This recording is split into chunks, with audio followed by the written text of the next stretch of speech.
This summer we attended the UK Games Expo, the country's biggest tabletop event, where companies from around the world come to showcase their newest releases and concepts.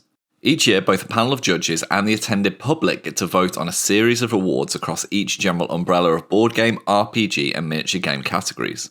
The latter of which, Best Miniatures Range and Best Miniatures Rules, have a potent lineage of who's who as former recipients, including Frostgrave, Gaslands and Star Wars X-Wing to name a few. As we walked through the crowded hallways filled with way too many dice retailers and Shatterpoint price scalping, there was one stand strategically placed at the highest point of footfall that was absolutely swarmed with onlookers throughout the day. Boxes flew off the table at a hearty convention discount, famous faces were taking selfies next to art banners, and exceptionally sculpted and painted miniatures shone through perspex cases, and above them all sat proudly the judges' awards for both miniature categories.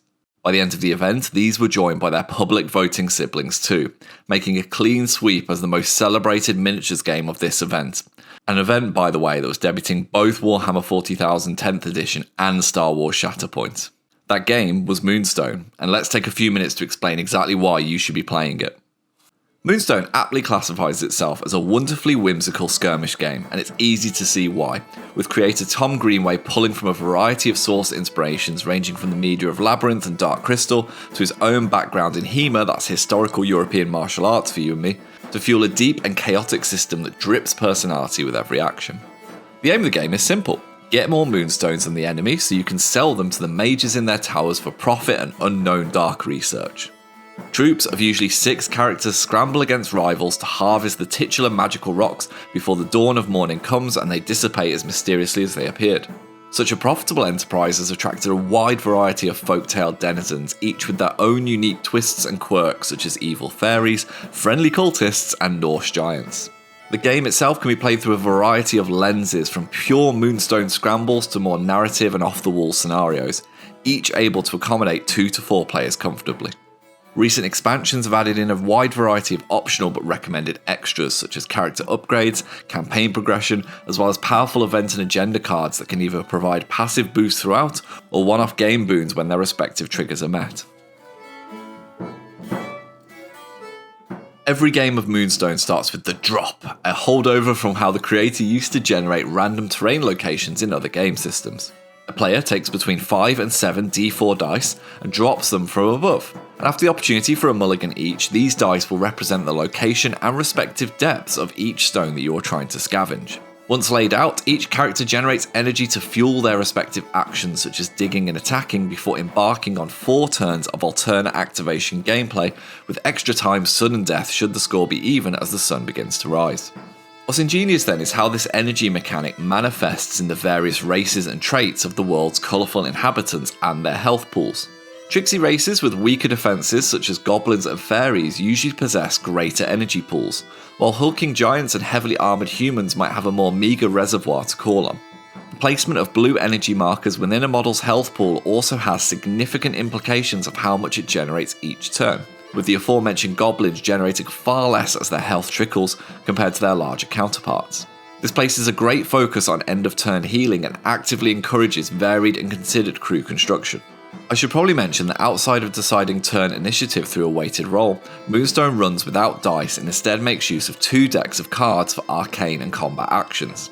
The former features 21 differently coloured cards of 3 numerical values which are used from anything from shooting a gun to healing an ally. Players declare their played card face down following a fun minigame of bluffing and calling. Though you'll have to be careful if you are caught lying, as your opponent can cheat in a card of their choice, such as the horrendous catastrophe effects, which can lead to bowstrings snapping and guns misfiring.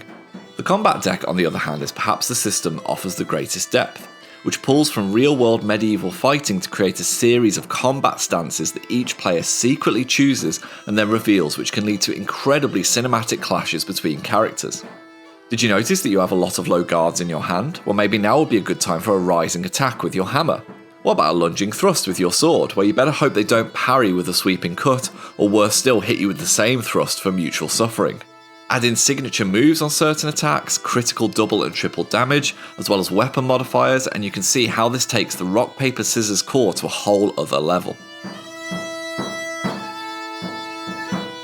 Moonstone's roster of over 100 characters come under the umbrellas of its 3, soon to be 4 factions. the civil alliance of the Commonwealth humans and gnomes, the dark dominion of fairy Queen Diana and the goblins, or the forest fauns and spirits of the cult of Leisure-Vault. Players can construct their troops from anyone within said faction, but are encouraged to make use of synergies and interplay through the keywords that each model is also assigned. For example, Lord Gillamant Poppycock is a stalwart alongside any of his Commonwealth allies, but he's particularly good when he's commanding the rank and file soldiers of the faction without the interference of any fellow nobles. Of course, an entirely different but equally acceptable method of hiring is just to pick the minis that you like the look of, but in Moonstone's case that is arguably impossible with such an evocative, characterful and charming series of sculpts by industry leaders such as Tom Lishman, meaning every faction is a black hole of eye candy. And I'm speaking from experience here. Let me introduce you to Jada, a fawn of the Leisure-Vault, the sole perpetrator for emptying my wallet on both this game and the rest of her entire keyword, as Hoff, followed by Gloom and then Eric the Enlightened, caught my eye and pulled me in with their charm and personalities. Publisher Goblin King Games have also transitioned to the best resin that I've ever worked with in recent years, requiring very little cleanup and maintaining incredibly crisp detail. Hell, they've even branched into 75mm scale miniatures for those who really want an artistic project, which is testament to the initial quality of these sculpts and designs.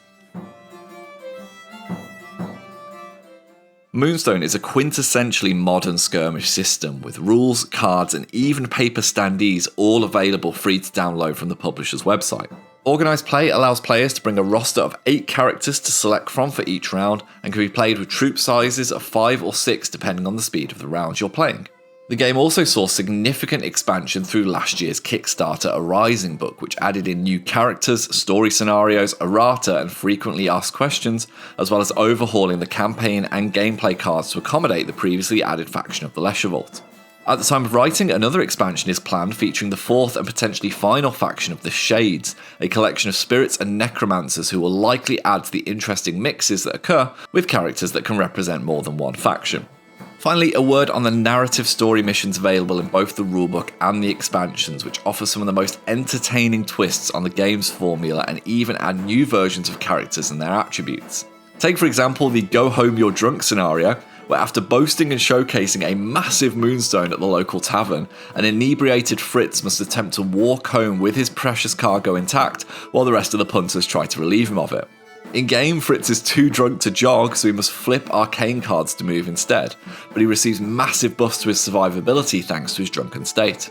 Alternatively, Mutiny pits 2 opposing pirate crews against each other on a smaller board, where every turn the stones, characters and terrain shift from side to side with the rising waves, with any falling over the edge being considered lost in game terms. These scenarios offer a relaxed and entertaining burst of gameplay which fuel those beer and pretzels multiplayer game nights. Moonstone feels like the perfect entryway into skirmish tabletop gaming, while also being one of the best out there in terms of mechanics and theme. The game oozes personality and humour from every character design and ability, while also offering some of the most unique approaches to melee combat we've ever seen. As we saw with the UK Games Expo, the game is obviously on the rise, and I can't wait to see more people enjoying the fantastic package that it has to offer. So that will bring us to the end of the video on why I think you should play Moonstone. If you have any other systems you'd like to see covered in this format, then let me know down in the comments below. And if you're already playing Moonstone, tell us some of your favourite gaming experiences to share with new players. If you've enjoyed this video and would like to see more, then please consider liking and subscribing to feed the algorithm, and I look forward to seeing you in the next one. Take care, folks. Well, a massive thank you for watching that video, guys. Really hope you enjoyed it. If you want to find some more, they should be over here. And if you want to support the channel and the content that we create here, there's links to our Patreon and merchandise in the description below. Take care.